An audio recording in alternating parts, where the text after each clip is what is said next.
ਮੱਤੀ ਰਸੂਲ ਦੀ ਰਾਹੀਂ ਲਿਖੀ ਗਈ ਅੰਜੀਲ ਉਹਦਾ ਅਧਿਆਇ 6 ਉਹਦੀ 19 ਪੰਕਤੀ ਤੋਂ ਲੈ ਕੇ 24 ਪੰਕਤੀ ਤੱਕ। ਆਸਮਾਨ ਤੇ ਖਜ਼ਾਨਾ। ਜ਼ਮੀਨ ਉੱਤੇ ਆਪਣੇ ਲਈ ਖਜ਼ਾਨਾ ਇਕੱਠਾ ਨਾ ਕਰੋ, ਜਿੱਥੇ ਕੀੜਾ ਤੇ ਜੰਗਾਲ ਖਰਾਬ ਕਰਦੇ ਤੇ ਜਿੱਥੇ ਚੋਰ ਵੀ ਸੰਨ ਮਾਰਦੇ ਤੇ ਚੁਰਾ ਲੈ ਜਾਂਦੇ ਨੇ।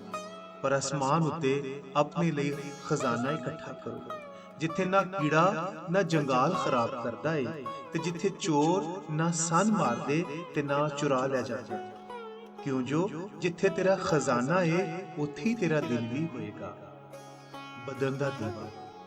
ਬਦਨ ਦਾ ਦੀਵਾ ਅੱਖ ਏ, ਸੋ ਜੇਕਰ ਤੇਰੀ ਅੱਖ ਸਾਫ਼ ਹੋਏ ਤੇ ਤੇਰਾ ਸਾਰਾ ਬਦਨ ਚਾਨਣਾ ਹੋਏਗਾ।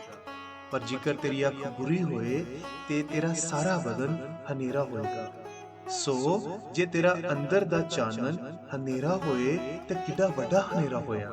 ਖੁਦਾ ਤੇ ਅਮਲਾਕ। ਕੋਈ ਬੰਦਾ ਦੋ ਮਾਲਕਾਂ ਦੀ ਸੇਵਾ ਨਹੀਂ ਕਰ ਸਕਦਾ। ਇਸ ਲਈ ਭਾਈ ਜਾਂ ਇੱਕ ਨਾਲ ਵੈਰ ਰੱਖੇਗਾ ਤੇ ਦੂਜੇ ਨਾਲ ਪਿਆਰ, ਜਾਂ ਇੱਕ ਨਾਲ ਮਿਲਿਆ ਰਹੇਗਾ ਤੇ ਦੂਜੇ ਨੂੰ ਕੁਝ ਨਾ ਸਮਝੇਗਾ। ਤੁਸੀਂ ਖੁਦਾ ਤੇ ਦੌਲਤ ਦੋਵਾਂ ਦੀ ਸੇਵਾ ਨਹੀਂ ਕਰ ਸਕਦੇ। ਆਮੀਨ।